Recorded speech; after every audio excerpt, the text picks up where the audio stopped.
Perfecto. Bueno, primero que nada, buenas tardes a todos. Gracias por acompañarnos en esta última instancia de este plan de formación.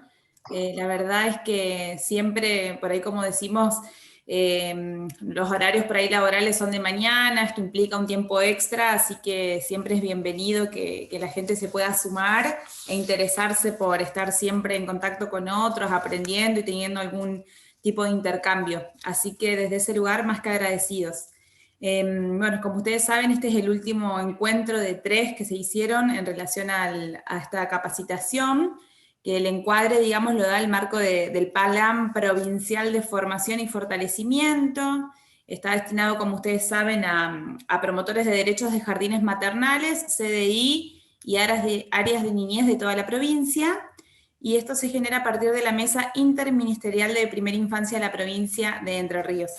De paso, aprovecho que nombro la mesa para agradecer a Diana Genrever, que es de prensa de la Mesa Interministerial de Primera Infancia, que siempre nos acompaña en todas las capacitaciones. Así que también el agradecimiento para ella. En este último encuentro, que es el tercer módulo, se va a trabajar el panorama de la educación popular. Va a estar a cargo de Javier Quesada, que como estuvo con nosotros la vez pasada. Lo voy a mencionar, más allá que ya lo mencionamos en el encuentro anterior, pero él es consultor de UNICEF en políticas públicas de primera infancia, se ha desempeñado en diversos cargos gubernamentales y del sector social en Argentina y a nivel regional, es licenciado en Pedagogía Social, psicólogo social, especialista en desarrollo infantil temprano de la Universidad de Harvard y doctorado en Ciencias Sociales de la Universidad de General Sarmiento. Es autor de varios estudios y manuales ligados a la primera infancia y adolescencia y tenemos el privilegio de que hoy esté acá sentado con nosotros, así que ojalá lo puedan aprovechar todos. En representación del Ministerio de Desarrollo Social se encuentra acompañándolos Muriel Stablum, que es trabajadora social, subsecretaria de Desarrollo Humano y Políticas del Cuidado de la provincia de Entre Ríos. Y por el COPNAF se encuentra la directora de Protección Integral de las Infancias, trabajadora social Cecilia Olmedo, la coordinadora de Políticas Integrales para la Niñez, Adolescencia y Familia, licenciada en Trabajo Social Dana Godoy. También está Cristela Genrever, que es trabajadora social y se encuentra a cargo de la coordinación del programa para la primera infancia. Y quien les habla es Pinelli Milagros, también trabajadora social, que también estoy a cargo de la jefatura del Departamento Técnico para la Niñez, Adolescencia y Familia. Antes de darte la palabra, Javier, les pido a todos si pueden silenciar sus micrófonos, así no se genera, podemos escucharlo bien a Javier. Y también para que tengan presentes que al finalizar nos gustaría por ahí que puedan contar los que quieran, 2 o 3 personas, o los que quieran, por supuesto, cuál fue su experiencia en este plan de formación y podamos tener un intercambio en relación a esto, a qué aprendizajes nos quedan o por ahí qué dudas tienen, o por ahí algún punto que les interese intensificar en futuras capacitaciones. Así que lo digo ahora, lo tiro ahora para que por ahí quien quiera ya pueda ir pensando o agendando. Hacia el finalizar ya tenemos por ahí algunas cuestiones para pasar el limpio. Así que bueno, te doy la palabra, Javier, y gracias nuevamente por acompañarnos. Gracias a ustedes, Mili, por invitarme de nuevo. Hola, Ceci, Cristela, todo el equipo COMNAF, Muriel, Gaby, Aterman, que también estamos trabajando juntos en estos caminos. Bueno, un encuentro lindo. Ojalá estuviera ahí con un mate cocido y una torta frita, como decía. Yo estoy en el otro lado, yo estoy en la costa del oeste del país, justo estoy en Mendoza haciendo la misma tarea que yo hago con ustedes allí en Entre Ríos. Hoy nos tocó con los compañeros de Mendoza. Y como bien decía Mili, queremos pensar un poquito el recorrido. Yo ahora ustedes me indicarán si se ve bien. Ahí estoy compartiendo, ¿verdad? Perfecto. Y queríamos pensar un poquito el recorrido de la educación popular. Me fui de atrás para adelante y ahí estamos. Miren, yo le dejé lo que ahí dice Wader, porque lo armamos este año. Nosotros les habíamos comentado que esto lo armamos como estrategia de capacitación cuando trabajamos, bueno, con Marisa, con Muriel fuimos diseñando también con Delfina de la Wader un postítulo, una diplomatura para las compañeras que están en el movimiento Evita, en los comedores y en los merenderos fuertemente. Y entonces ahí trabajamos con ellas un poquito estos conceptos. Así que yo hoy cambié algún aspecto, pero dejo esto porque fue una muy interesante intervención con el Ministerio, con UNICEF también. Y siempre la pensamos en la educación popular como una herramienta de transformación, pero sobre todo, además de una transformación pedagógica, una transformación social. Si usted se acuerda, muchos de ustedes se acuerdan de Paulo Freire. Paulo Freire era un educador brasilero, era un hombre ahora muy, muy conocido. Estamos cerca del centenario de su nacimiento. Este Paulo era un académico, era alguien que estaba centrado en Brasil, en la universidad, él estaba en la Universidad Católica en Sao Paulo y estaba trabajando y tenía, yo diría, su cabeza centrada y casi tildada en el ámbito de la universidad. Se dedicaba a eso. Hasta que por diferentes circunstancias de la vida él empieza a tomar contacto con otra población fuera del ámbito de la universidad y le sorprende particularmente las situaciones de pobreza del Brasil profundo, estamos hablando a mediados de la década del 60, y entonces empieza a ver que hay una población, él dice, eh, invisible en un principio, pero después se empieza a anunciar ya en sus escritos que esa población está invisibilizada, que es distinto, ¿no? Una cosa es que alguien se esconda, yo me escondo ahora para que ustedes no me vean, y otra cosa es que alguien de ustedes me oculte. A la vista parece lo mismo, porque yo no voy a aparecer en la pantalla. Pero cuando alguien me oculta hay una intencionalidad social detrás de que este colectivo esté invisibilizado, que esté oculto, y ese colectivo más popular eran los campesinos que eran la gran masa de gente pobre en el Brasil, ¿no? Una clase obrera rural muy empobrecida, muy alejada de los centros de salud y de educación. Las características eran muy, digamos, alejadas de las posibilidades de servicios, de los derechos, y sobre todo que se habían mantenido por varias generaciones. ¿Qué nos pasa hoy? Que ya lo hemos dicho en algún otro espacio, ustedes saben que en América Latina nosotros vivimos en el continente más desigual de la Tierra. No es el más pobre es África, pero el más desigual es el nuestro, donde el 1% de los ricos acumula el 90% de la riqueza de la región. Y el resto está absolutamente mal distribuido y hay un problema enorme de inequidad y desigualdad social también por una parva y un montón de años. Estas varias generaciones de brasileros, la gran mayoría eran analfabetos. Y no decimos analfabeto funcional, ¿se acuerdan la diferencia? ¿No? El analfabeto no sabe ni escribir, y el analfabeto funcional era aquel que tenía alguna habilidad, por ejemplo, en vez de ir para cobrar la jubilación en Villa Paranacito, en vez de poner el dedo, podía dibujar. No sabía que era su firma, pero él siempre copiaba un dibujo similar y eso era su firma. O había aprendido por los colores, no por los números, el valor de los billetes. Y uno se dice funcional porque era una persona que estaba en condiciones de acercarse, hacer algún trámite y algo entender. Para el analfabeto, digamos, estar en la dinámica del analfabetismo es un enorme esfuerzo, primero porque siempre estuvo previsto en nuestra región como un problema que generó culpa, qué vergüenza, no sé qué leer y escribir, ¿no? Yo trabajé en muchos programas de educación popular y a veces cuando hablábamos con adultos grandes, si a ustedes se acuerdan del Ministerio de Educación, el programa Encuentro, que surge a través del Ministerio de Educación de la Nación en torno al 2004-2005, y ahí hay una escena de alfabetización que se dedican a enseñar a leer y a escribir en las casas. Cuando tomábamos los primeros encuentros con algunos, fíjense el esfuerzo, ¿no? Don Julián, ¿cómo anda? Bien, y charlabas un ratito. ¿Cómo anduvo usted con la escuela? Y yo me cuesta un poco la lectura. Pero si yo le traigo un libro simple, ¿usted lee? ¿Y qué me decía, Julián? Así rápidamente. No, es que no tengo anteojos. Y los tenía en la mano, ¿no? Entonces, necesitaba componer un lugar que no fuera el del analfabeto e indicaba, no, yo no puedo leer. Otro me decía, bueno, yo sé escribir, pero no sé leer.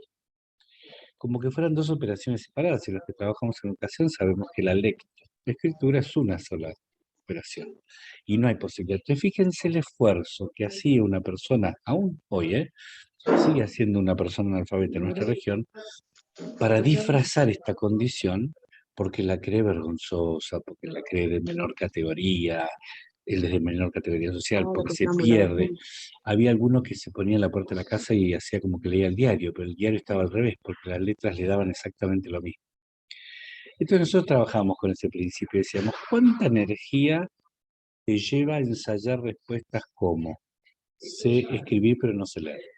No tengo los anteojos. Si esa misma energía la canalizamos en una clase sencillita, linda, con tu cuaderno, tu lápiz negro y tu goma, vas a ver que estás en condiciones de poder aprender a leer y a escribir, aunque tengas mucha edad. Esto mismo que el Ministerio de Educación de Argentina hizo en el programa Encuentro, el Brasil hizo un enorme trabajo y Cuba un enorme trabajo. Cuba erradicó el analfabetismo a través de estos programas de lectoescritura. Tenían una concepción, después cuento breve lo pedagógico, pero tenían una concepción de persona detrás.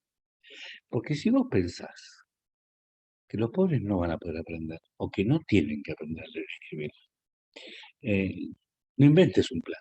Porque vos estás parado en un lugar que te hace pensar que el otro tiene alguna dificultad individual. Entonces, en la época de Freire decían, bueno, el analfabetismo es una dificultad individual.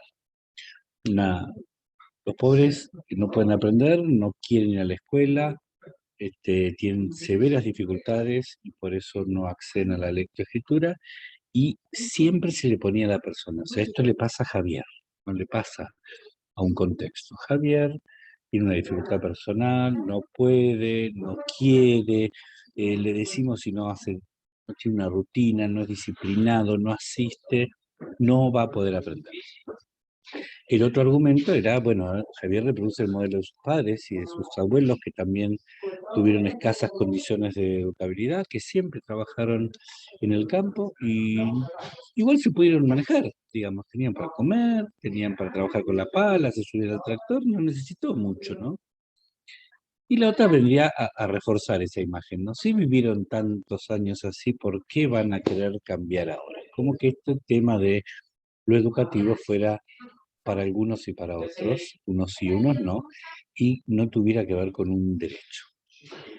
Frente a eso, la clase dirigente brasilera de esa época empieza como a preguntarse, ¿no?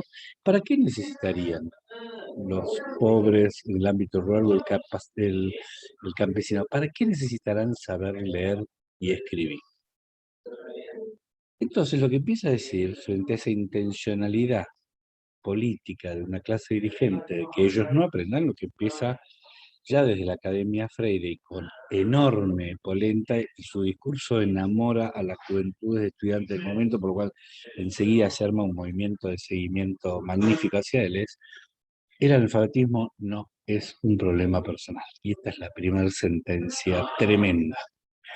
Dice, no es una discapacidad, no es un tema hereditario, aunque tus padres y tus abuelos no hayan sabido leer y escribir, vos podés terminar la primaria, podés hacer la secundaria y hasta podías llegar a la universidad donde Paulo daba clase. No es una condición, no es una fatalidad que te pasó en la vida, no es una enfermedad incurable que vos tenés que cargar el resto de tu vida, esto es decir, la condición, ¿no? Y no hay un mundo bifronte donde unos pueden aprender y otros no pueden aprender. Y por más esfuerzo que hagamos, unos son los que van a ser vivos y van a aprender y otros serán los brutos eternamente. Rompe esta lógica, esta condición de la herencia, la discapacidad, y empieza con sentencias muy fuertes. Todos y todas pueden aprender. ¿Y cuándo se puede aprender? Se puede aprender durante toda la vida, porque ¿saben qué? No se aprende solo en la escuela. Y cuando Freire habla de educación, no habla de escolarización. La escuela es una parte del trayecto de formación, del estudio, y del acceso al conocimiento a lo largo de la vida, pero habla de educación permanente. ¿Cuándo se aprende? Durante toda la vida. ¿Quiénes aprenden? Todos, todas pueden aprender. Y entonces se insiste, y ahí empieza como a dibujar un método, ¿no? Se aprende los libros, claro que se aprende los libros. Yo soy catedrático, soy universitario, doy clases todo el tiempo en San Pablo y mis alumnos me preguntan teorías de libros, pero también se puede aprender de las experiencias de la vida cotidiana, porque ningún campesino estudió con un libro porque no sabe leer y escribir, pero es especialista en los ciclos de las semillas y sabe en qué temporada, si en invierno o en primavera, qué cultivo conviene, pero además tiene que saber si es luna llena o es cuarto menguante, o si es cuarto creciente, porque si es cuarto creciente van a creer mejor. Vieron que en algún lugar antes te decían, bueno, no te cortes el pelo en cuarto creciente porque te va a crecer más rápido, te cortas las uñas en cuarto creciente y te van a crecer más rápido. En cuarto menguante se plantaba el perejil, se plantaba... Pero ellos iban teniendo estos conocimientos, hoy decimos de la vida cotidiana, conocimientos más del orden de lo no formal, si quieren de lo popular, del campo en el que estaban, y él insiste mucho en esta idea, ¿no? No van a aprender solamente con los libros, sino que van a aprender la vida. Entonces, cuando sigue haciendo este desarrollo, Freire insiste, ya si el alfabetismo no es un problema de cada persona, entonces, ¿qué es? Entonces es un problema social, señoras y señores, es un problema social. Es un problema de la coyuntura histórica que estaba viviendo en ese momento Brasil y así cualquier país y, y toda la América Latina. Es algo que venía pasando en la época. A veces cuando uno se encontraba en la Argentina quedó como una población muy adulta, más de 75 años, si querés hasta 90, que son el grupo poblacional del alfabetismo que son en aquel momento no pudieron. Ahora, cuando vos te encontrabas en alguna provincia con alguien de 45 años que no había terminado la primaria, yo quiero charlar con vos, tomemos un mate. ¿Qué pasó en la coyuntura histórica de tu provincia? Porque esto es un problema social, esto no es un problema tuyo. Algo tiene que haber pasado, porque vos tenías pleno acceso a la escuela y pleno acceso a la secundaria. ¿Qué pasó? Bueno, mi familia migrábamos mucho, nosotros vivíamos en Formosa y nos íbamos a San Juan a la cosecha de la aceituna. ¿Y cuántas veces te iba? Y nos íbamos todos los años. ¿Durante cuántos años? Durante 5 años. Ah, y la primera vez que vos fuiste, ¿cuántos años tenías, te acordás? Y yo había tenido 10 años. Ah, si tenías 10 años estaba en quinto grado. Claro, durante un montón de años hizo mitad de quinto grado. Y en agosto se fue a San Juan a cosechar. Y al año siguiente volvió a quinto grado, porque no había terminado quinto. Y en agosto se fue de nuevo. Y al año siguiente nuevo. Y Milagros, que era la maestra, le dijo, bueno, Javier, a ver, vamos a hablar con la familia, que ponerse las pilas, mirá, no podés pasar de grado, te vamos a preparar para que vos... Y pasó a sexto. Pero en agosto de sexto nos fuimos de nuevo con mi familia a la cosecha de San Juan y hubo una coyuntura histórica no personal, no fue de la persona, sino que fue de la necesidad laboral, de la migración laboral, de irse. Vieron que se cambia mucho la población de una provincia a la Argentina, sobre todo en el ámbito rural, se cambia mucho de una provincia a la otra y van rotando de acuerdo a los circuitos, ¿no? Entonces, la quinoa en Tucumán, después te vas a Mendoza, San Juan por la aceituna, después te vas para el lado de Tandil y La Pampa para la papa. En ese esquema familiar, los niños se quedaron sin escuela. Entonces, cuando uno trataba de pensar, ya no era el problema de la persona ni de la familia, sino que era la coyuntura histórica de ausencia, de trabajo, de carencia económica que llevó a la familia, porque en general no encontramos familias que no adhieran a la educación o que no quieran que sus hijos puedan estudiar. Esto es un mito, es una falacia, que dice los pobres son brutos y nunca va a salir, es una mentira. Ustedes saben, porque están en educación, saben que los padres y las madres y todo el grupo familiar se desloma teniendo condiciones de superación. Y si ellas terminaron la primaria, tienen como un mensaje muy fuerte para sus hijos, ustedes tienen que hacer la secundaria, es una especie de revancha.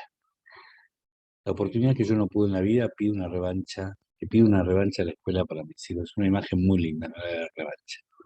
Entonces, ¿qué pasó en ese momento? No pudo hacerlo porque no había eh, servicios educativos en el campo, no hay oferta porque tampoco era conveniente que una masa de población sin acceso al conocimiento la adquiriera. Algunos dijeron, justificaron con estudios en la época que era muy caro. ¿Para qué vamos a llevar escuelas y maestras que viven en las ciudades? Nadie se va a querer ir a mudar. Esos pueblitos perdidos en el medio del campo. Y todo el movimiento juvenil lo primero que decía es, yo me anoto, nosotros 15, hoy somos un montón, nosotros 40 nos vamos a una comunidad, a islas, bueno, nos va a conseguir Muriel, nos va a conseguir alguna escuela de la isla y vamos y hacemos el inicial, la primaria y la secundaria y nos llenábamos de ganas y de pasión de ir a la tarea, a la aventura educativa de enseñar a leer y a escribir. O sea, todo lo contrario a esto es un problema económico, un problema demográfico, quedaron aislados. Pero claramente la clase dirigente no se va a quedar tan tranquila, va a insistir. Y lo que al principio decía, ¿no? Como una idea ingenua. ¿Para qué? Si estuvieron así, chicas, tanto tiempo, ¿para qué querés ahora que se pongan las pilas y empiecen a creer? Empiezan a decir sus argumentos reales. Entonces, ya te das cuenta que los argumentos son un poquito más complejos, ¿no, Norma? Ya no es solamente si están lejos, es, ¿para qué necesitamos que un campesino que trabaja con la pala tenga que ir a la escuela en vez de estar trabajando en el campo? Me parece que vamos a tener algún problema si los dirigentes se organizan en el campesinado, van a la escuela, después que saben leer ya no leen la Radiolandia, leen las leyes. Si leen las leyes nos jodimos, y si leen que tienen derechos se nos complica más. Y si se organizan y empiezan los reclamos, entonces el otro problema que teníamos acá también era un problema de clase y un problema social, ya no era una discapacidad personal de educación, pero tampoco era un derecho. Muchos pensábamos irremediablemente, y nadie nos puede convencer de lo contrario, de que la educación es un derecho, sin embargo algunos dicen, che, mejor que no se organice. Con este argumento, Paulo Freire, ¿qué dice? Esto es lo que les pasa. No es que son analfabetos, no es que son brutos, no es que son discapacitados, no tienen un problema social. Lo que le pasa es que están oprimidos. Si alguna de ustedes se acordará y habrá leído Pedagogía del Oprimido allá y entonces o alguna vez lo escuchó nombrar en algún momento, porque él dice, yo tengo que pensar una pedagogía para ellos. Si estás oprimido, él dice, nuestra pedagogía tiene que ser liberadora. No piensa en una didáctica, si le ponemos platilina, masa de sal, con qué canción o qué títere.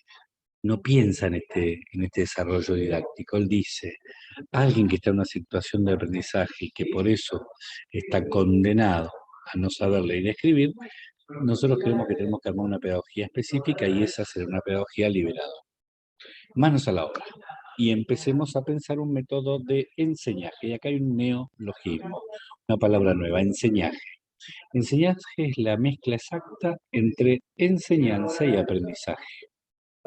Durante muchísimos años, pienso, Violeta, cuando nos pusimos a estudiar, nosotros nos decían que el aprendizaje era una cosa y la enseñanza era otra, ¿te acordás? Y después vino la modernidad y nos dijo que era el proceso de enseñanza-aprendizaje. Y después nos dijeron que para leer y escribir era la psicogénesis. Te vas acordando de todo aquel camino que fuimos recorriendo.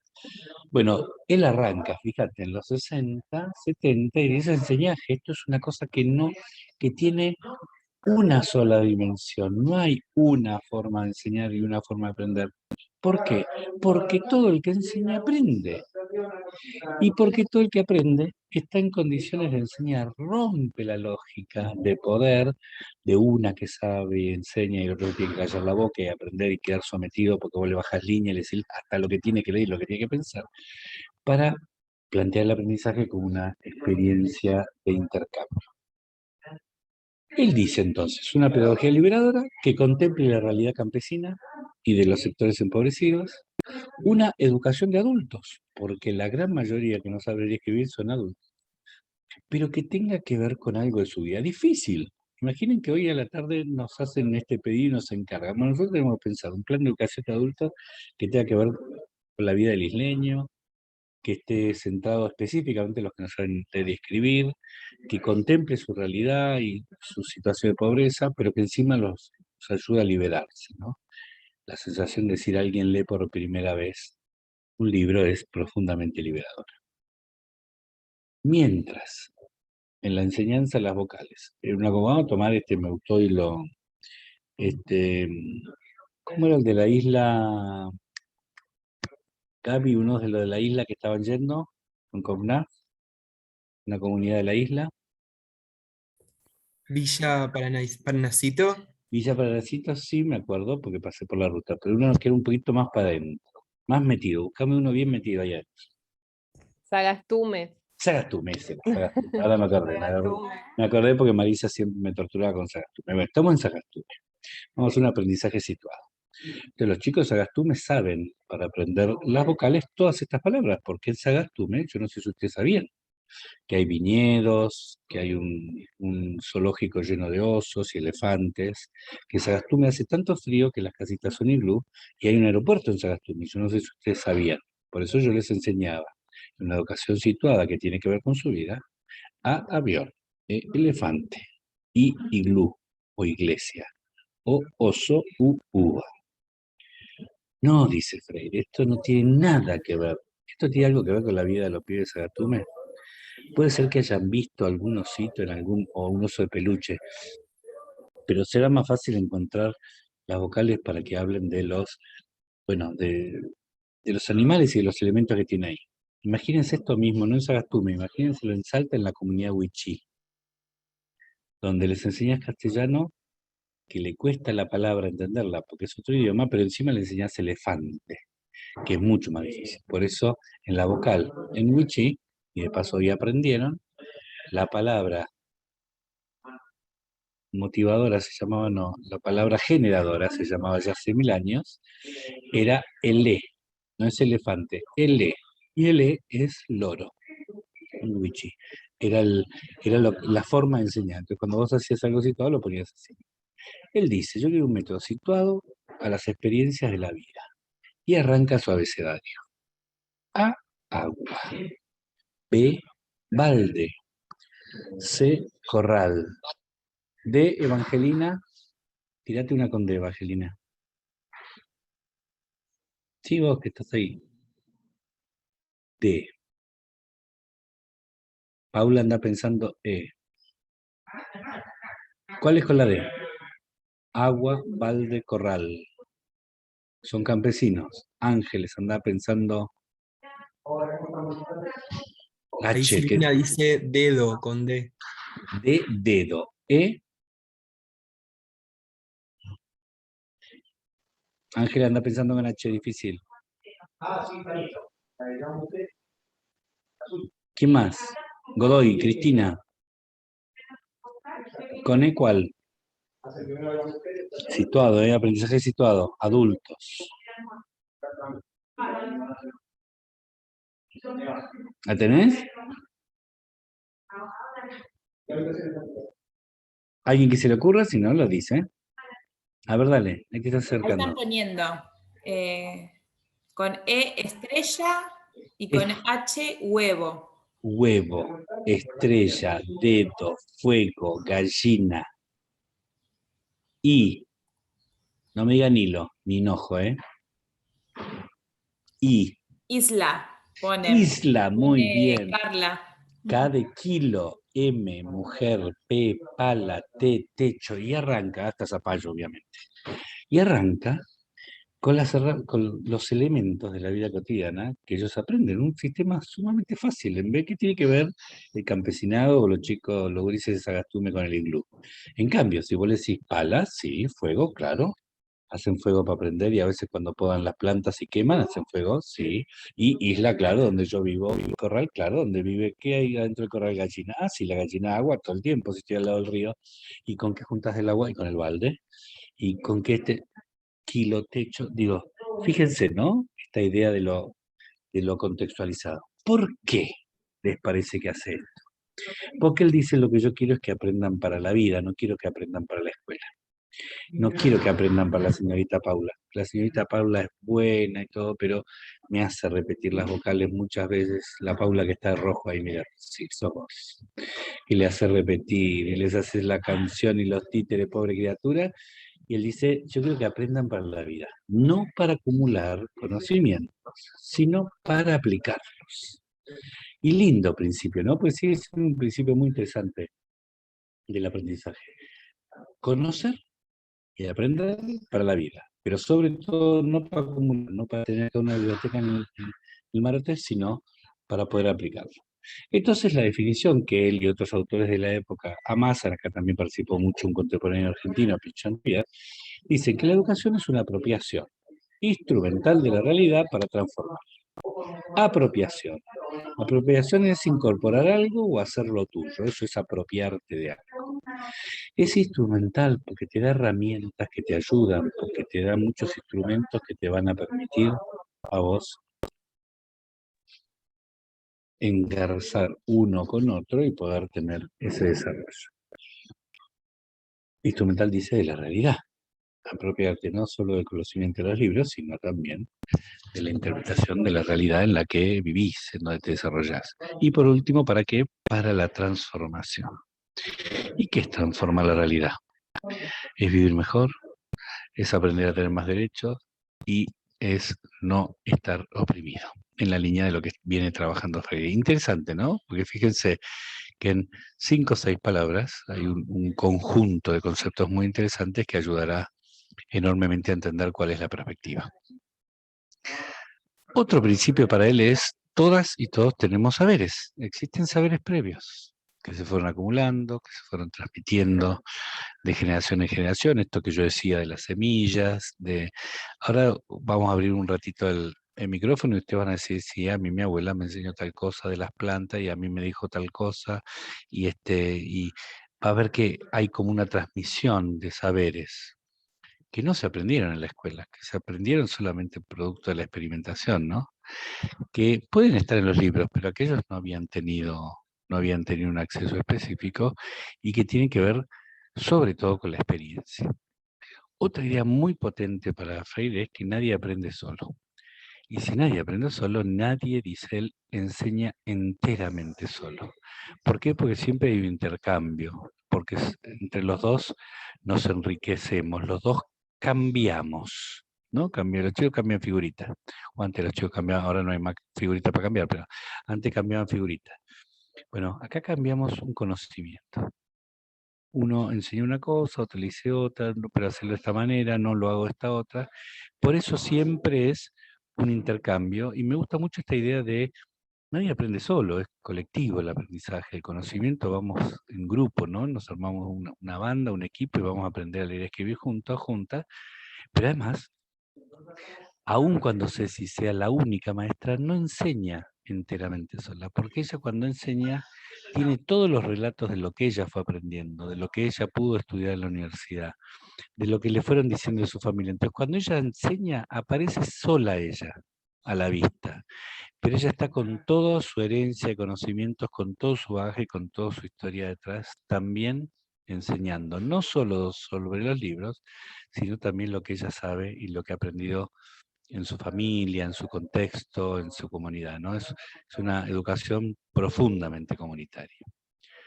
El otro, imagínense cómo se iba poniendo la clase dirigente con este título de la época, ¿no? Y él dice, la educación es un hecho político. Venía de una universidad donde todos decían que la educación era para algunos y que el conocimiento es de unos pocos, y él indica, no, la educación es un hecho político porque la educación transforma, y transforma al sujeto, al que estudia, y transforma el contexto. Cuantos más campesinos se vean transformados por la educación, más va a cambiar todo el contexto de la educación rural, bilingüe, campesina. Y dice para nosotros, los que venimos como educadores, que en realidad no somos los que tenemos el conocimiento, los que sabemos y bajamos líneas, lo que le decimos, a ver, abrí la cabeza como un libro y ahora te voy a llenar de conocimiento, sino que le habla de la imagen del animador.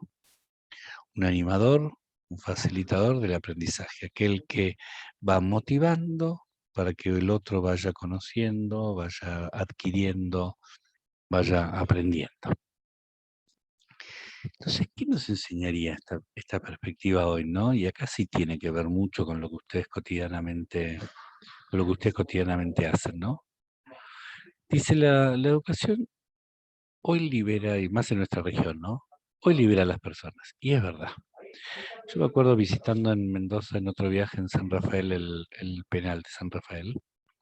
El director del penal dijo, bueno, nosotros estamos buscando muchas donaciones porque queremos hacer una enorme biblioteca. Y yo le pregunté, bueno, ¿cuál es tu interés en la biblioteca? Dijo, bueno, hay muchos reclusos que no saben leer y escribir, les vamos a enseñar, pero sobre todo yo quiero que tengan una biblioteca grande, que tengan mucha cosa para leer. ¿Vos querés que estudien? No. Dijo, yo quiero que se liberen a través de la lectura. Ellos van a estar en situación de encierro, pero la lectura y la educación les va a permitir ir más allá de las fronteras del penal. Y es verdad, cuando vos vas encontrando un conocimiento, algo que te satisface, algo que sentís que te hace bien, que ensancha tu mirada, que te ayuda a percibir de otra manera, en verdad te sentís con más vuelo, con más libertad, ¿no? También nos enseña que todos tenemos saberes previos y que no hay que ocultarlos, que al contrario hay que revalorizarlos y decir, bueno, de esto ya se sabe algo. Y entonces vamos a tener que aprovecharlo. Piensen en las familias de los gurises que ustedes tienen en los espacios de primera infancia, ¿no? ¿Cuánto saber popular, informal o no formal tienen la familia, las abuelas, los abuelos, los papás, la mamá o el adulto que está a cargo? Vuelvo a insistir que el educador popular es un animador, que es sensible. Sensible quiere decir con empatía, ¿no? O sea, me puedo poner en lugar de Rosa o de José Romero, cuando yo estoy tratando de aprender a compartir con él, tengo que ponerme en su lugar. Y veo que le cuesta, pero yo tengo que pensar que le cuesta, no porque tiene una discapacidad, sino que le cuesta porque le metieron en la cabeza a José durante miles de generaciones que él no iba a poder aprender, que él no estaba en condiciones, que él tenía que volver a agarrar la pala y subirse, ja joder, José, anda el tractor, ¿qué te va a la escuela? Encima no producís, no traes más acelga, no traes papa a la casa, deja hinchar, esto no es para vos. Entonces, cuando yo me siento con José, tengo que pensar de manera empática, sensible, qué es de dónde viene el trayecto educativo de José. El mismo que dijimos que se le puede haber suspendido a cualquier otro cuando iba a San Juan a la cosecha, ¿no? Entonces ese momento de aprendizaje es un momento de coprotagonista. Ya no soy yo el centro, somos los dos el centro. Y en esa relación de aprendizaje uno interpela y analiza la realidad. Ayuda a leer, ayuda a pensar, pero va y viene, es un ejercicio así, ¿no? Como ida y vuelta. Y dice también que aprendemos para qué. No aprendemos solamente para llenarnos el marote y la azotea de libros, sino que aprendemos para transformar. Y transformar la sociedad para hacerla con mayores condiciones de justicia, de equidad, de libertad, de derechos. Va a insistir enormemente, y esto sigue estando hoy en todos los textos de Freire y en todo su desarrollo teórico posterior, y digo también en sus actualizaciones, casi 50, 60 años después, sigue diciéndose el analfabetismo no es una discapacidad, se insiste en el trayecto, en el aprendizaje durante toda la vida, la educación permanente, y en esta idea tan linda de nadie enseña enteramente solo, porque tampoco nadie aprende solo.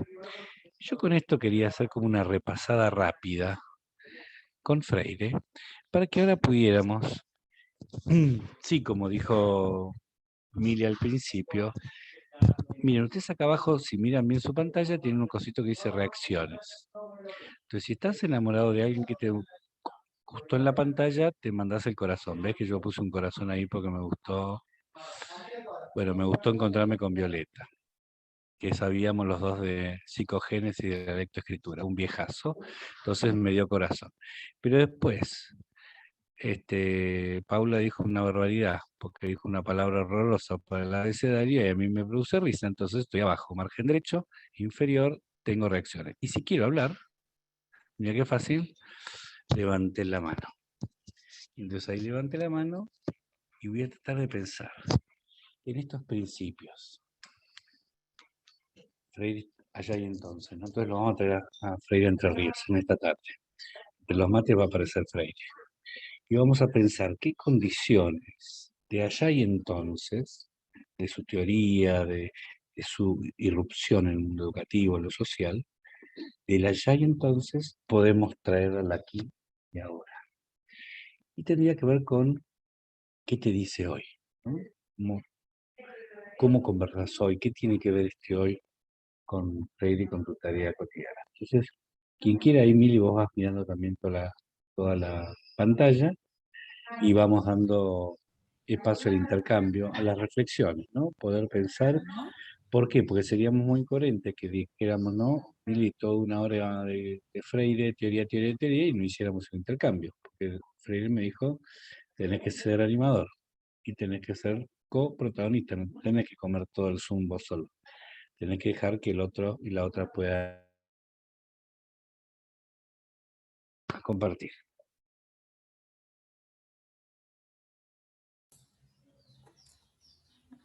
A ver si alguien se anima, si levanta la mano o si habilita su micrófono y quiere compartir algún aprendizaje, algo de lo que dice Javier.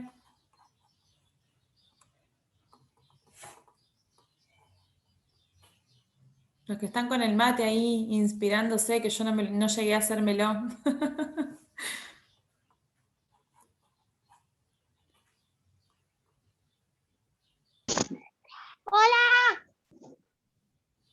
¡Hola!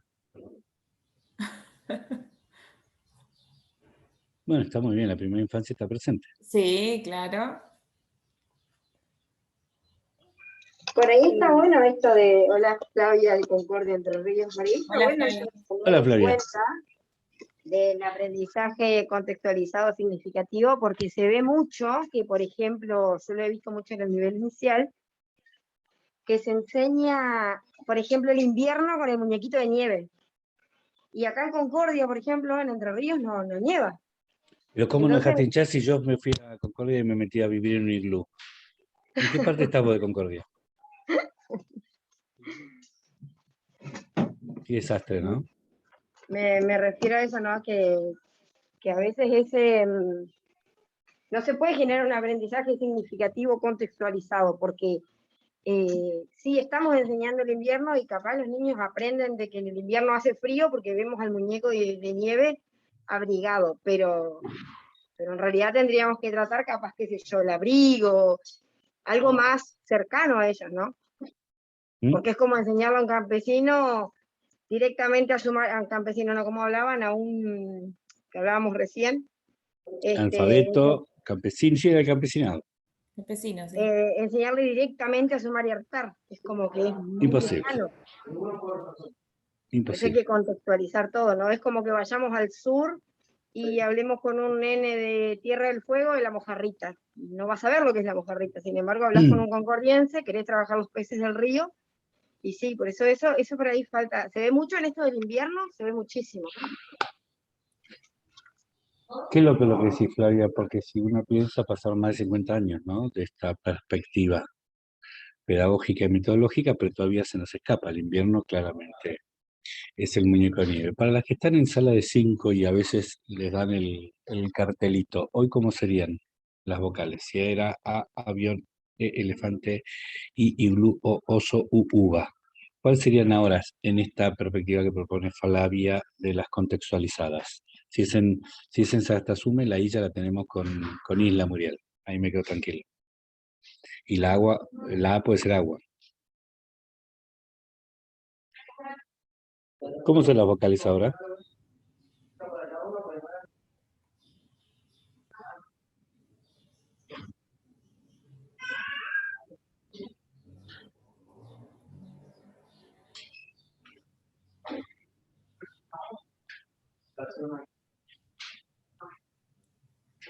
Las que tienen lámina, sala de 5, alguna que tiene la lámina ahí colgadita.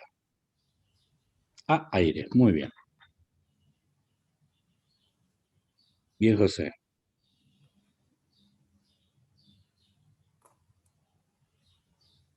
Con la E estamos complicados. José, llegaste hasta la A nomás, está bien. Esta semana José le tocó la A. La semana que viene, pues, árbol también. La semana estudiante, está compleja la estudiante. ¿Cuántas letras tiene estudiante? Bueno, pero es parecida al elefante, tiene muchas letras. Escoba. Estornudo por este contexto. Uy, estufa.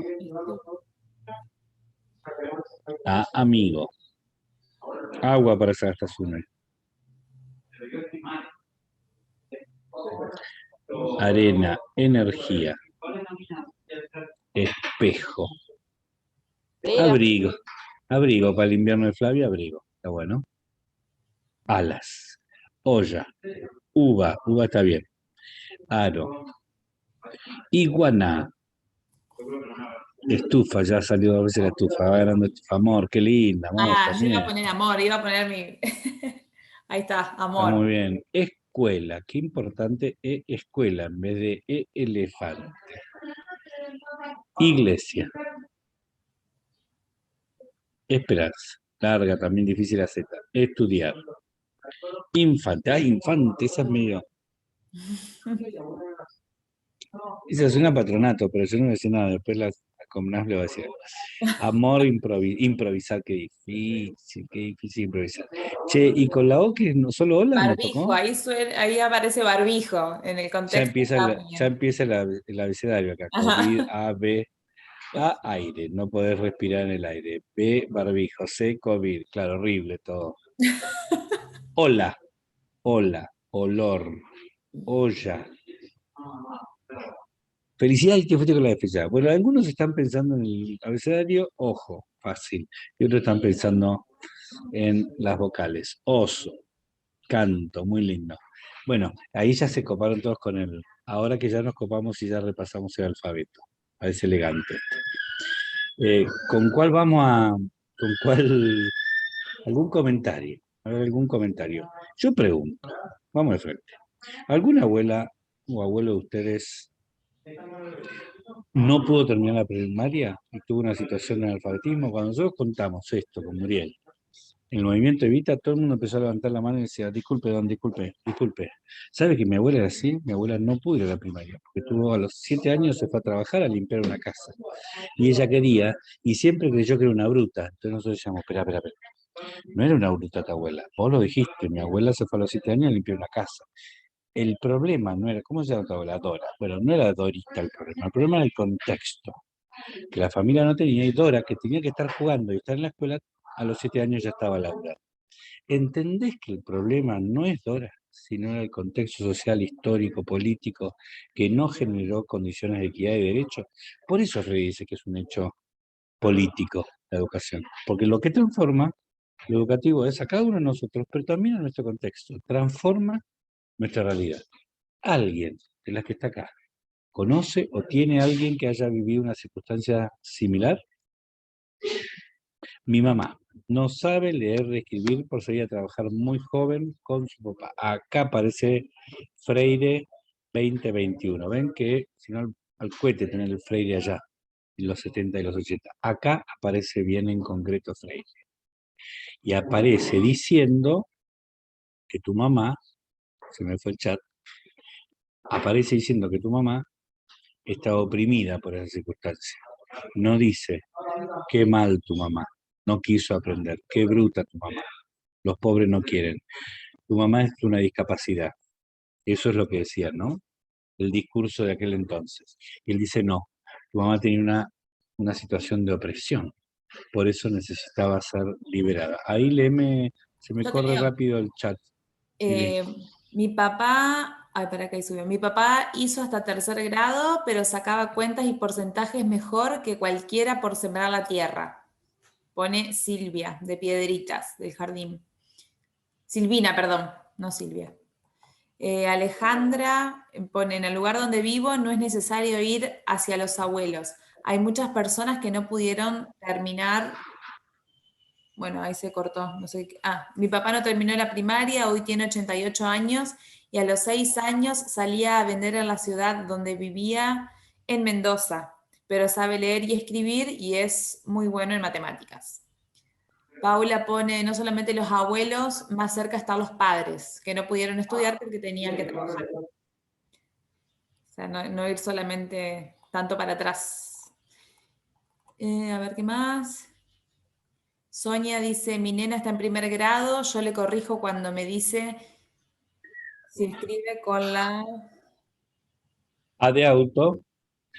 de auto, con la de elefante, no es con la A, es E, es I, es O o es U. No asociar, digamos, la letra a la palabra nada más. Entiendo que se refiere a eso. Cristina pone, aún hoy en el ámbito rural hay familias que obligan a sus hijos a trabajar y no ir a la escuela. Es verdad también. También es cierto. Estamos haciendo un relevamiento precioso en islas y ruralidad por el estado de situación de la primera infancia, por el equipo de la provincia, del ministerio y la subsecretarías, y ahí estamos viendo estos temas. Apenas tengamos algunas pistas de eso, vamos a conversarlo y compartirlo con ustedes. También sigue sucediendo esto en las zonas rurales, que los Exacto. papás se van a trabajar a la fruta y los nenes no van al jardín, por ejemplo. Sí lo hacen quizás los niños de primaria, pero por ahí en el jardín los nenes no van porque se van a trabajar. Me pasa en el contexto donde trabajo. En la época de cosecha de ciertas frutas, no asisten al jardín porque se van a trabajar. Después vuelven, sí, pero y como jardín no se repite, no se vuelve a hacer, pasa esta brecha, ¿no?, entre un aprendizaje y otro. Exacto. También comparten que a veces está como implícito que el hijo mayor no podía ir a la escuela, sino que tenía que salir a trabajar. Comparten lo mismo, que no solo los abuelos, sino, discúlpame, ahí te digo, Nerina, que los padres, muchos padres solamente pudieron terminar la primaria, también que en el campo no tienen movilidad, muchos chicos para acercarse hasta una escuela, unidad educativa, lo que fuese, así que muchos no tienen acceso, entiendo por lo que plantean, lógicamente a llegar a este colegio. Nerina, vos querías comentar algo. Sí, pensaba lo importante de tener en cuenta que no han podido terminar la educación primaria, lo más básico, porque, bueno, me ha pasado, yo soy psicóloga, en mi carrera tuve que administrar unos test de evaluación neurocognitiva y se los hice a mi abuela, que no terminó la primaria. Entonces, de acuerdo a los resultados o sea, las pruebas que se administraban, me daba como que ella tenía demencia. Y yo se lo llevé a mi profesor, obviamente, y le expliqué que yo consideraba, que obviamente que no me hizo caso porque una alumna de tercer grado no le importaba lo que yo diga, pero yo consideraba que mi abuela no tenía demencia porque, además de esos test, uno tiene que tener en cuenta el contexto y los indicadores clínicos. Entonces yo le explicaba a ella que no terminó la primaria, entonces obvio que muchas de esas cosas no las podía resolver, o las resolvía mal. Y ella seguía que no, que cayó en el punto justo, porque hay como una tabla donde evalúa los números. O sea, El manual dice que es así. No, claro, no quiero mirar cual. la realidad. El manual dice que es así. No miremos la realidad. Tal cual, y había otros indicadores que uno podía tener en cuenta para decir si tenía o no demencia, pero no, los desoía, digamos, ella. Y va solo a los números que me habían dado el test. Y nada, me parece re importante tener en cuenta el contexto. Aparte mi abuela está bien hoy. Eso fue hace como 3, 4 años y no tiene ningún indicador de demencia en estos momentos. Ni le digas porque la va a agarrar a tu profesor y la va a correr. También seguro. Y entonces después te va a decir, viste, Nerina, dije, tu abuela estaba loca porque me vino a correr con los escobazos y con la pala. Y tiene razón, ¿quién tiene razón? Y tiene razón, sí. Se quiere revelar a un método que la pone en un libro, en una categoría, sin tener en cuenta todo el trayecto de vida, todas las circunstancias y sobre todo, compañeras, todo el sufrimiento que generó ese desfasaje. Alguno lo puso recién en el chat, no decía porque se avergonzaba. ¿Vos sabés lo que es esconder esa situación durante mucho, mucho tiempo en la vida? Jugar a que tenés anteojos y no tenés, el diario está dado vuelta, o sea, no podés engañarme que estás leyendo, porque el diario está con la letra al revés. Pero había que componer un papel, ¿no? Bueno, cuando se deschaba que esto estaba invisibilizado, estamos todos en condiciones de aprender. En ese programa de encuentro, ahora seguimos con el chat de Mili que está recopado. En ese programa de encuentro, la unidad educativa era un docente, cualquiera de ustedes o algún alumno que estuviera en quinto año en secundario. O sea, si hoy lo hiciéramos, cualquiera de ustedes podría ponderar. No podías tener más de 5 alumnos. No sucedía la escena de aprendizaje en la escuela, porque la escuela había sido el lugar de repulsión, el lugar de dolor, el lugar de tristeza porque no pude ir más. O sea, yo no te voy a hacer ir al dentista que te hizo doler toda la vida, no te voy a hacer volver al mismo lugar porque hay impacto no educativo, psicológico que no me va a permitir entrar. Sucedía en la casa de los de cualquiera, o sea, Muriel era la maestra. Y decía, en mi grupo está Milagros, Adela, Ángeles, Miriam, Gaby y Viviana. Y se reunían y acordaban una casa. Entonces Viviana decía, bueno, yo pongo la casa. Yo ponía la casa. ¿Qué necesita mi casa? La mesa y la silla, nada más. Muriel iba con la mochila grande, iba con su pizarrón, que ponía el pizarrón, iba con los cuadernos, el programa repartía, fíjense qué simbólico, repartía para cada alumno un lápiz negro, un sacapunta y una goma. Lo de allá y entonces no era escribir con virome, era lo de allá y entonces, porque cuando tenía 70 escribías con, o sea, te volvía a ese estadio. El cuaderno era para vos. Te Muriel le ponía una etiqueta linda, le ponía tu nombre y vos decías, yo creo que ahí dice mi nombre, hasta que lo aprendí a leer, ¿no? ¿Y qué hacía Muriel cada mañana o cada tarde, antes de empezar? En la caja de materiales que venían los libros, las lecturas y todo, que era fácil, unas láminas que era todo Inodoro Pereira, ese programa, o sea, Fontana Rosa era Mendieta y el Inodoro Pereira era el que iba dando las situaciones, había una bandera y entonces se izaba la bandera y se saludaba la bandera de la patria cada mañana o cada tarde. Pero además la bandera que se ponía en donde se podía, yo he visto la bandera en un palo, en el portón, la he visto colgada en la soga de la ropa, al lado de toda la camisa, los calzones, la bandera. La bandera, además de hacer el gesto de estamos recuperando nuestra dignidad como ciudadanas y como ciudadanos, era un alertador social. Todos los que pasábamos por el barrio sabíamos que esa tarde, en la casa de Liliana, estaba Muriel con las compañeras enseñándole a escribir. Nadie se metía, nadie interrumpía, alguno acercaba una torta frita, el otro preparaba una pasta frola y le llevaba a los que se habían metido en la aventura del aprendizaje. Entonces el aprendizaje terminaba siendo de nuevo una escena de transformación social, de nuevo un cambio de contexto y de nuevo un lugar de cuidado donde yo ya sé leer y escribir, pero la pasta frola, bueno, no me sobra miel para el dulce membrillo, pero esta semana entró un poquito una changa, entró un poquito más de plata. Yo quiero celebrar con ellas el aprendizaje de esta tarde, que están juntas y entonces caía. Y Muriel Viva decía la próxima frola para la F. Y entonces arrancaba y después fiesta, porque aprendiste 5 letras más, y se iba haciendo este ejercicio que hicimos nosotros, ¿no? Fíjense qué interesante este enfoque donde la centralidad está en la vida de la persona, en su proceso liberador, en su proceso de ciudadanía y derecho, y no en un conjunto de reglas, ni cuadernos, ni todo lo demás que implicó, ¿no? Es otra forma muy, muy interesante de aprender. Mili, si querés alguno de los comentarios del chat que estaban buenísimos. Bueno, hay varios que han puesto esto de la imposibilidad que ha tenido mucha gente que vive en el campo de concurrir a las escuelas por el tema de la movilidad. También hay varios comentarios que plantean, o hay uno que dice, mi abuelo era analfabeto, mis padres hasta 3er grado, mi papá terminó después de grande con sus 3 hijos crecidos y tengo una compañera de 30 años que los padres no la dejaron ir a la escuela para que trabaje en el campo. Hay otra que Aide plantea, mi mamá hizo hasta 2º grado y mi papá hasta 1º, no terminó porque les quedaba muy lejos y no tenían los medios.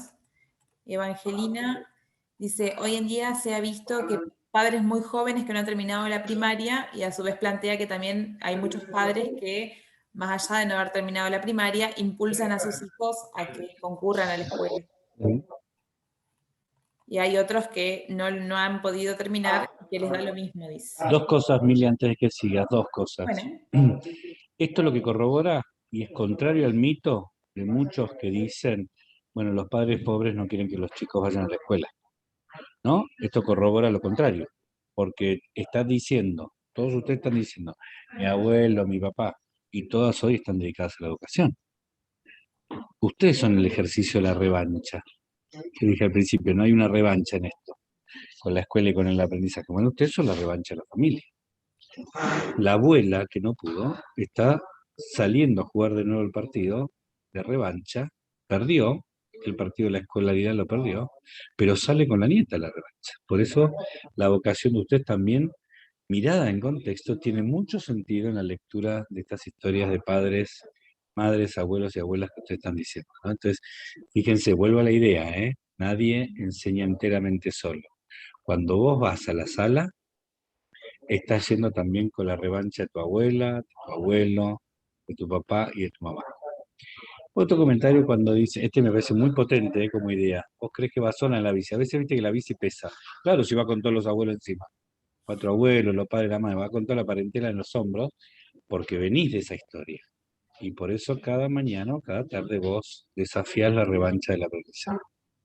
Otra que es muy interesante cuando dijeron, bueno, algunos no podían ir y enseguida tenían que ir a trabajar, acá no podemos dejar de denunciar que hay una diferencia de género. Y entonces, si en una familia de 10 hijos había alguna posibilidad de que alguno estudie, generalmente se mandaba primero, sobre todo el norte argentino, zona de Salta, Jujuy, Tucumán, Chaco, Formosa, Misiones. Generalmente se mandaba al varón, si es que había acceso para alguien. Total, la chinita va a poder hacer cualquier tarea en el hogar, volvía a la feminización de los cuidados, volvía a lo doméstico, a lo intra-hogar, o sea, vos no estás para salir, vos estás para quedarte siempre dentro del hogar, o limpiando, criando, cuidando al viejito de la familia o al miembro discapacitado, ayudándolo con pañales, lo que fuera. También estaba esta concepción, ¿no? Entonces ahí hay una lectura muy interesante respecto de este recorrido. Bueno, la mujer solo podía aspirar a casarse. Bueno, que sepa coser, que sepa borrar, que sepa abrir la puerta para ir a jugar, ¿no? Poco lo cantamos también. A veces las cosas que cantamos tienen las jodas que no las creemos. Hay otro comentario ahí también, Javier, que sale por fuera de lo que venía por ahí sucediendo en el chat, que dice, a veces tapan la vergüenza de ser analfabetos con la agresión. ¿Cómo sería ese? A ver, la que escribió. Si podés desmuteate. Total, ya contamos todo, o sea, ya no hay más vergüenza de estos temas. Contate un poquito a ver cómo sería esta imagen con la violencia. No me jodas más, ya te dije que yo no quiero aprender. ¿Cómo sería esa escena?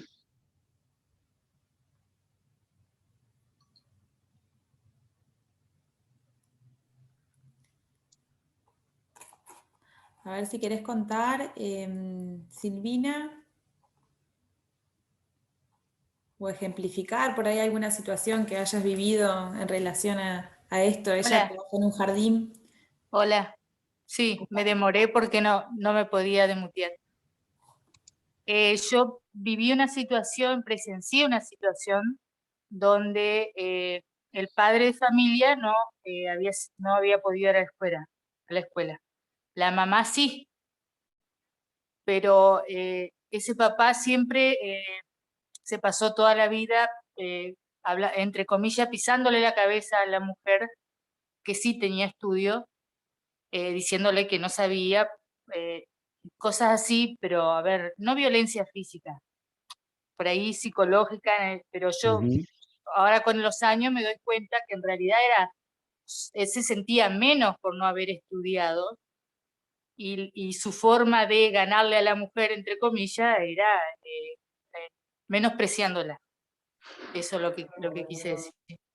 No sé si se Buenísimo, entiende la idea. buenísimo, se entiende clarísimo, Silvina, porque él no hizo la primaria, pero hizo el curso intensivo de Machirulo Sí. y por eso infligía violencia verbal sobre la mujer.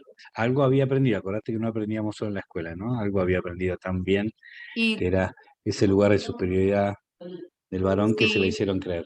y a los hijos que sí pudieron tener acceso a la escuela, al menor error era, ¿cómo no vas a saber vos? ¿Qué te enseñan en la escuela? O sea, uno debía saber todo porque estaba yendo a la escuela. Y también menospreciaba en ese sentido a los chicos que sí iban a la escuela, tenían que saber todo. ¿Cómo no vas a saber en qué luna se siembra o qué esto, que lo otro, para qué va a la escuela? Tenía que saber todo, tenía que ser perfecto porque iba a la escuela. Pero Claro. ahí el problema no era del que iba a la escuela, sino del que no había podido ir a la escuela. Era una pelea de revancha, como dijimos recién. Sí. Cristina Godoy, ¿no? Levantó la mano. Bien, alguien que aplicó todas las operaciones de la pantalla, del Zoom. Buenas tardes. Soy Cristina de Tala. Hola, Cristina. ¿Cómo les va? Bueno, hablando de todo esto, de que hablamos de que por ahí se ejerce una cierta violencia cuando hay cierta analfabeto, es porque, bueno, tenemos una sociedad que es patriarcal, donde el hombre está acostumbrado por ahí a ese estilo de querer sobreponerse sobre la mujer, y bueno, pues quizás sea por vergüenza, porque existe eso de que hay en muchas casas de familia que bueno, que por circunstancia de la vida no han podido ir a la escuela los padres, y bueno, después es como que enfrentarse a eso, a gente que tiene más estudio, da vergüenza, sienten vergüenza. Y quizás también lo transmiten así en esa forma de agresión, no, quizás no golpeando, sino verbal, como diciendo vos sabés más, y no, y querer imponer el machismo, que por ahí es más por una vergüenza Ujú, o ignorancia. ujú. Está bueno, ¿eh? Está bueno todos los otros costados que va tomando esta situación. Bueno, Claro, Cristina, que nada justifica la violencia, claramente. Claramente ninguna situación de estrés, de disfuncionalidad en el aprendizaje, nada justifica la violencia. Ningún tipo de violencia, Ninguna. ninguna. En eso, totalmente de acuerdo. Y está bueno esto que dice Vivi, ¿no? También hay dichos, vos que sos maestra, ¿cómo no lo vas a saber? Sí, bueno, yo considero que también en el aprender, ir a la escuela, aprender, se debe aprender de los dos lados, porque vos tenés un bagaje de cosas que venís de generación en generación, que la otra persona también la tiene, y que en ese aprendizaje no solamente tiene que aprender uno, sino ambos. Y es más enriquecida, me parece, la tarea si se intercambian los aprendizajes, digamos. Totalmente. Para nuestro nivel es más complejo, ¿no? Digo, cuando hablamos del nivel inicial, porque no hay tanta posibilidad de interacción como tendrías con algún adulto o con algún adolescente. Pero bueno, sí hay muchos ejercicios también muy lindos de participación, ¿no? Claramente. Muchas gracias por haberme escuchado. Gracias por contarlo, Cristina, porque aparte, yo estaba pensando, ¿no?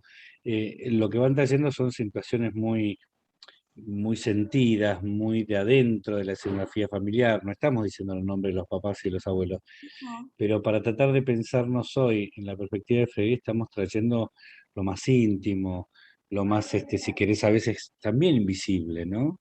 Uno no anda por todos lados diciendo, che, ¿sabés que mi abuelo Gaby era analfabeto? Bruto, pobre hombre, campo, no sabe que era un bruto barro, mi abuelo. Nadie sale a esa conversación.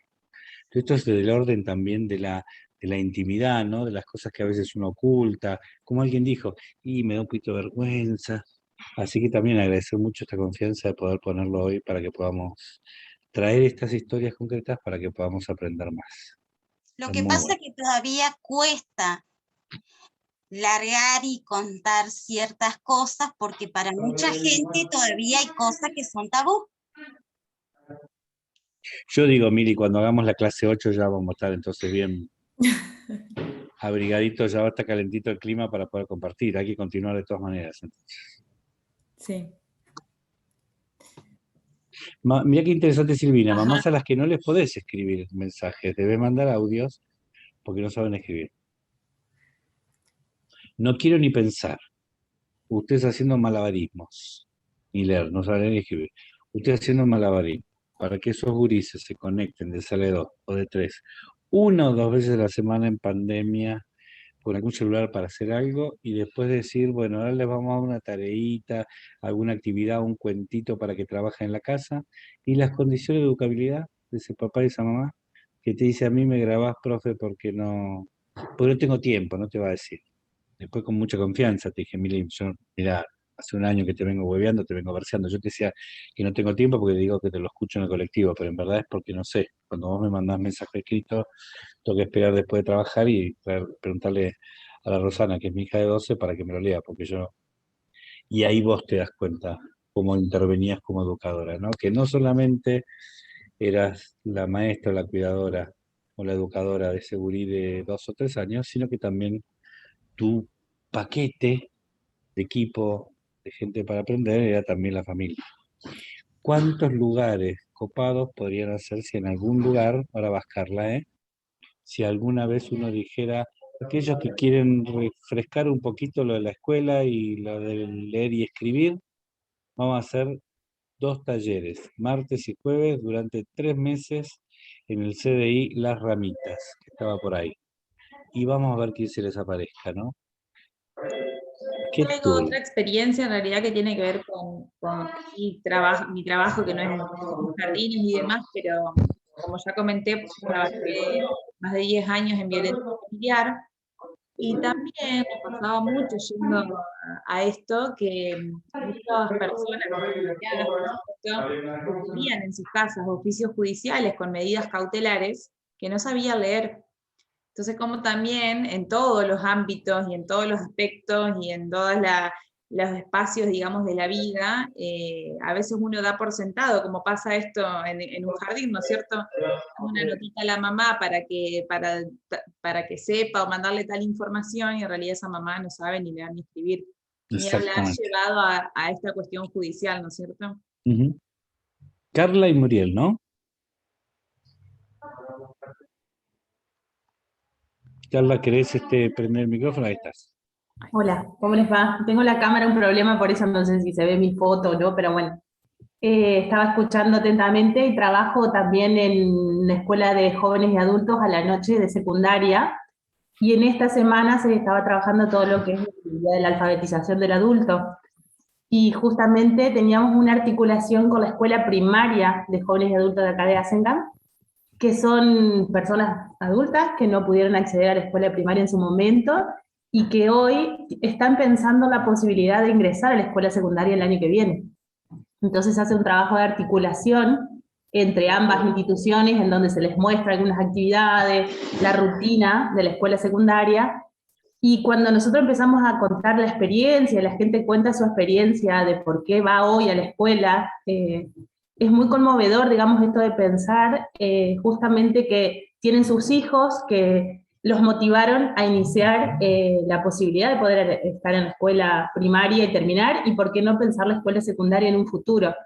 Y todo el conocimiento previo que ellos tienen, nosotros, de su vida cotidiana, como le decían antes, lo involucramos constantemente, digamos, en las actividades, ¿no? Además, valorizando ese trabajo y ese saber que ellos tienen, que es denigrado incluso por ellos mismos a veces, por todo lo que ustedes estuvieron comentando hoy.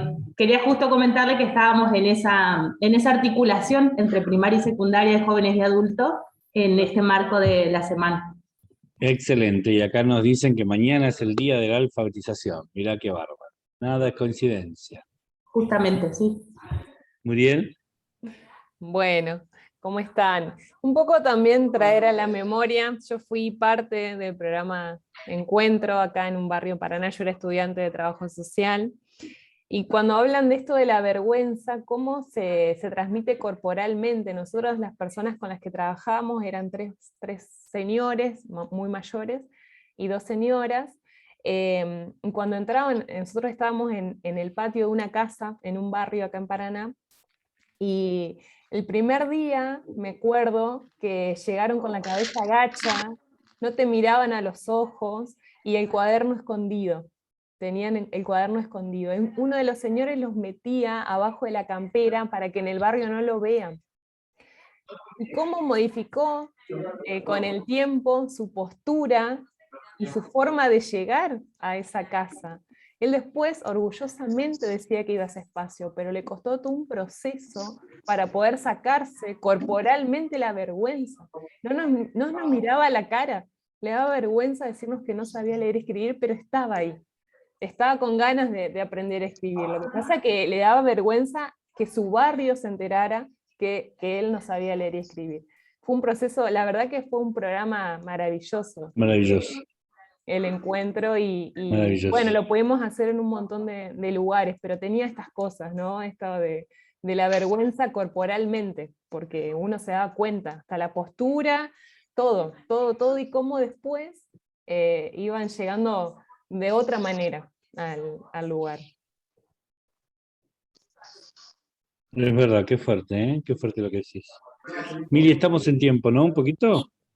Sí, eso iba a Sí. decir. También hay algunos que se están despidiendo porque tienen otros compromisos, así que, como por ahí dije al principio, si alguien quiere traernos, digamos, algún aprendizaje, alguna reflexión que les hayan permitido estos 3 encuentros. También está Gabriel conectado, que dio el primer encuentro de estos módulos. Así que si alguien quiere transmitir esto, aprovechando que está Javier, que estamos todavía muchos conectados, sería muy lindo. Y para también esto de los saberes, como decía Javier hoy al principio, que haya un ida y vuelta, ¿no? Que no es solamente sentarse a escuchar o tratar de aprender ciertas cuestiones, sino este intercambio que es lo que enriquece los saberes. Así que pueden levantar la manito o escribir en el chat, como quieran. Así podemos dar un cierre. Anímense.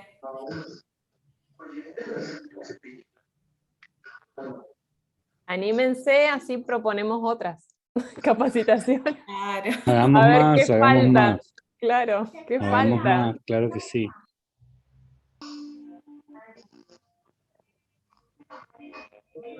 Mientras pensaba Mili no terminar con ninguna frase de Freire, sino, mira, voy a tomar la de Graciela Koch, que dice, qué bueno es poder pensar en estas situaciones y valorar lo que podemos hacer por aquellos que no tuvieron la posibilidad de estudiar.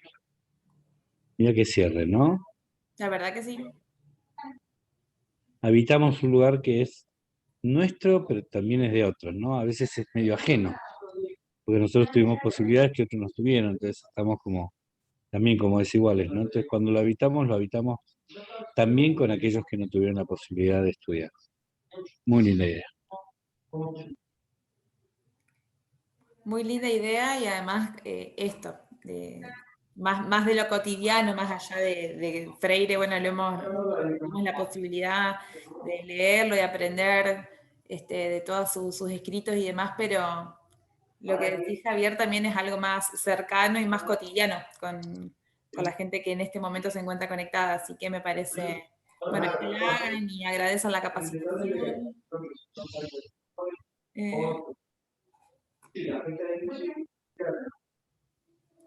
Escucharnos siempre moviliza, enriquece. Moviliza mucho.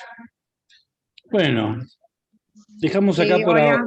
por ahora. Sí, Sí, Miriam. Yo en Miriam. mi caso particular, yo me crié con mis abuelos, digamos, y ellos no tuvieron más que hasta 3er grado y de ya que sabían multiplicar y dividir mejor que yo, diría. Pero ellos le enseñaron a sus hijos que tenían que estudiar y de hecho a los nietos que teníamos que seguir estudiando. Y ellos no tuvieron esa posibilidad y sin embargo la cedieron, la dieron. Todos tuvimos las posibilidades de poder reestudiar y seguir estudiando. En mi caso particular me pasó eso. Que ella en su ignorancia, si lo queremos llamar así, todas las experiencias de chiquitita que era a adulta ya, supo llevarme a la escuela, supo seguir estudiándome, supo llevarme al ginecólogo la primera vez y tuvo 3er grado. Y o sea, no sé en qué va, pero ella se esmeró porque el resto de sus hijos, que trabajaban también, porque vendían pan, mis tíos, y también estudiaban, les dio la posibilidad de que todos mejoremos, no que nos quedemos en el lugar que ella quedó. ¿Por qué? Porque salía a ordeñar, porque ella era de La Roque, salía a ordeñar, no tuvo posibilidades, pero sí nos dejó a nosotros poder estudiar.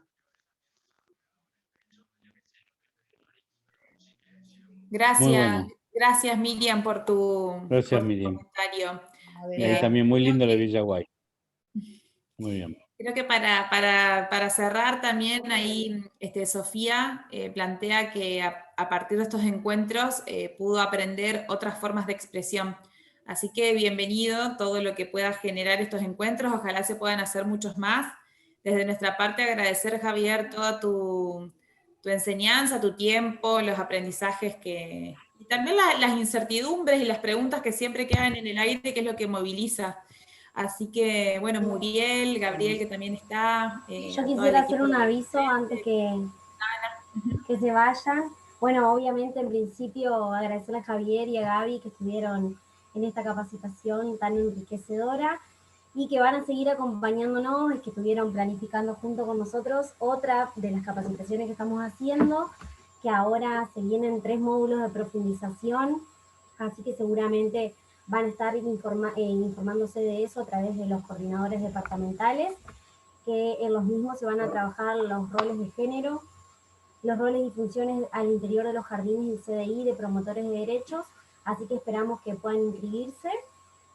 Es una continuidad del plan de formación. Eso por un lado. El otro aviso es decirles que va a haber una certificación única por estos 3 módulos, que va a tener un interés reconocido por el Consejo General de Educación y va a estar certificada por el COMNAF y el Ministerio de Desarrollo Social. Y bueno, agradecerles de ya su participación y estamos a disposición, así que a través del correo nos pueden hacer dudas, nos pueden hacer preguntas.